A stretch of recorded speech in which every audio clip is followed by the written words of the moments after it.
We did a video not long ago with a man named Ruth. And if you remember, Lester is a worship historian. So I'm sitting with this guy who has done tons of research into the history of contemporary worship, but also just worship in general throughout the ages. And so I asked him, what would, if a Christian from centuries ago came back, what would they, if they were there in our service today, what would they see as different? What would surprise them? What would they think was really different?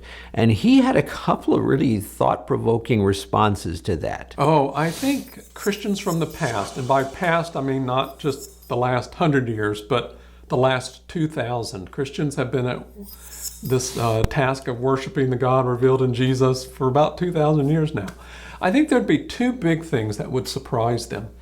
One would not only surprise them, it would shock them even to the point of great disappointment. It would be how often there are complete services with no intercessory prayer.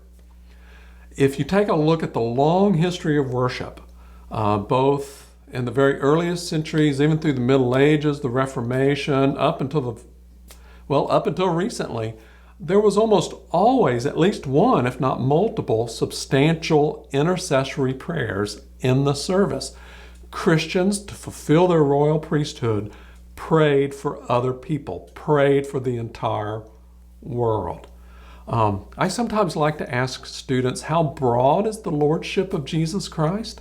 I mean, it's a rhetorical question. Of course, there's nothing outside the lordship of Jesus. And I'll say, you've just defined the outer limits of the church's intercessory concerns.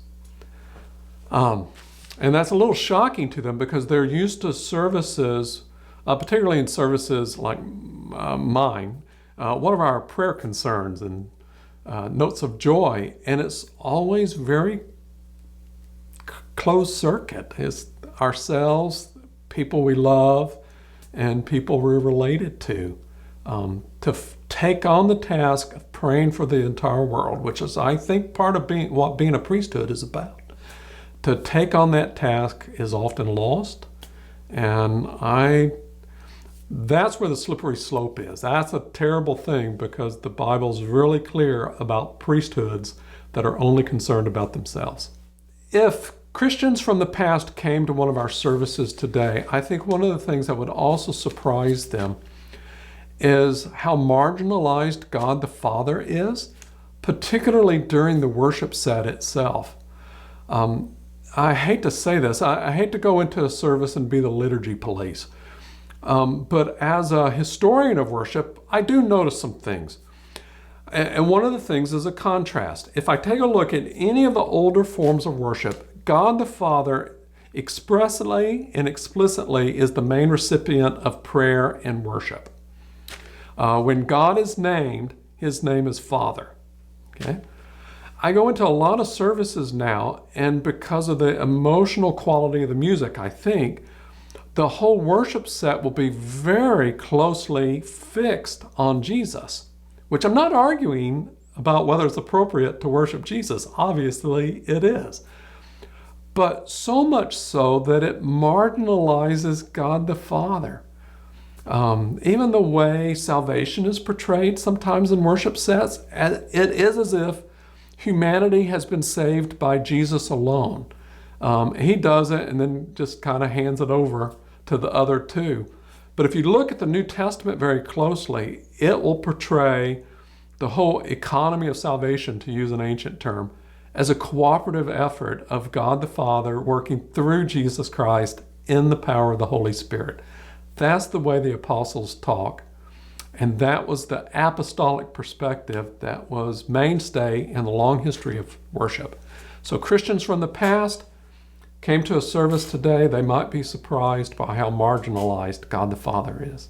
Now, I realize that as the worship leader at the church, you're probably not the person who gets to make the final decision of everything that happens in the service. However, I want to challenge you with those things that he suggested there. The whole idea of intercessory prayer, is that happening in your service? And if not, is there a place that could happen in your service? could that be something that you should talk about with the rest of the leadership there? Just because it's such a big deal from Lester's perspective as a worship historian. And the other thing is clearly something that you have some say over in what you're doing in the choice of songs that you use.